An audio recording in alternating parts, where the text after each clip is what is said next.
James Copley and Phil Smith from the Sunderland Echo. Sunderland have just lost 3-0 to Coventry City in the Stadium of Light. Phil, I want to be balanced and I don't want to over-egg things, but that was for me the worst day of the season so far. Yeah. Niall Huggins went off with an injury. What's your assessment of that? Because in terms of the atmosphere as well, which is probably where we should start, that was bordering on a little bit toxic at times, I thought. Yeah, I think, listen, it was a dismal afternoon. I mean, it's another strange one, and it's another game that Sunderland shouldn't have lost, and they certainly shouldn't have lost it 3-0. Like, the stats, you know, the number of chances both sides created was pretty similar, and I think that would be borne out, you know, when you look at the XG later or whatever. But at the same time, it kind of comes to a point where you don't really feel like you can take any consolation from that. Well, it's the same thing every single week. It's the same thing every single week, and it's all well and good changing the head coach, talking about your high performance culture and all these kind of things. The biggest problem at this club at the moment is there's nobody in the penalty box who can score the goals, and we can all see it.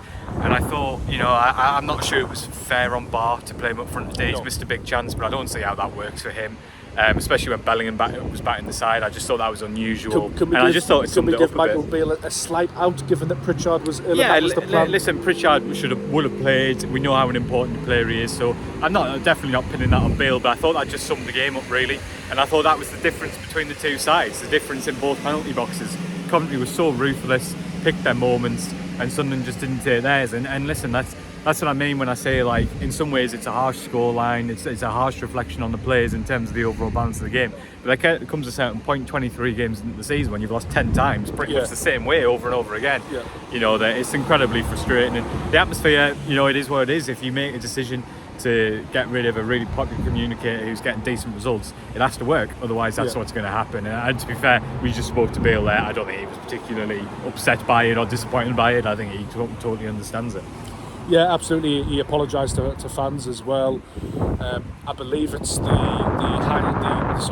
biggest loss in the first manager results history in Sunderland's history, actually. So that's we're off to a good start there. But just a very, very harrowing afternoon. But the thing is, Sunderland have to respond to this because Hull is on Boxing Day, which is in 3 days' time. Well, they're a really good side. Like, I know that's obvious to say that because they're in the playoffs, but they're 6-7 points ahead of Sunderland now.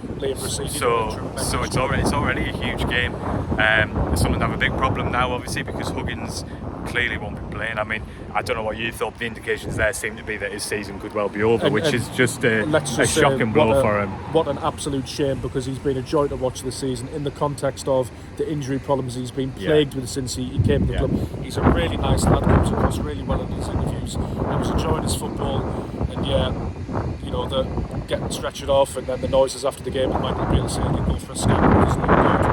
It's a huge blow because he's been an asset this season. It's a massive blow, and the biggest sort of credit you can pay him is that, you know, it's not just a blow for him personally, it's a huge blow for the team, because that's how good he's been this season. It hasn't just been that he's managed to get back fit, and that's great. He's made himself an absolutely integral part of this side, and if he's not fit, which he clearly isn't going to be for Boxing Day, you know, that's going to be a huge hole he leaves in the team, and that's credit to him in what he's done in the last few weeks. I just pray that maybe, you know, fingers crossed it isn't as bad as it first feared, because that is just a huge blow for the lad.